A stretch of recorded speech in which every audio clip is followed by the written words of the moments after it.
નમસ્કાર, અમારી news channel news for Kathiawad ને લાઈક કરો, શેર કરો અને સબસ્ક્રાઇબ કરો. News for Kathiawad. નમસ્કાર.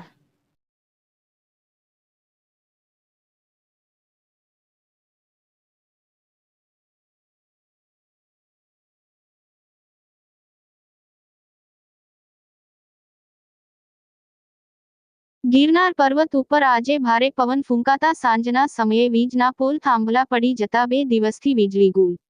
જૂનાગઢ ગિરનાર પર્વત ઉપર આજે ભારે પવન ફૂંકાતા સાંજના સમયે વીજના પોલ વીજળીના થાંભલા પડી ગયા છે. ઘણી જગ્યાએ વાયર નીચે પડી ગયા છે અને 2 દિવસથી વીજળી ગુલ છે અને આજે બપોર પછી 5 વાગ્યે પવન ફૂંકાણો એમાં અસંખ્ય નાના મોટા ઉપર જે ધંધા રોજગાર કરે છે એની દુકાનના છાપરા પતરા પ્લાસ્ટિક બધું ઉડી ગયાનું જાણવા મળ્યું હતું.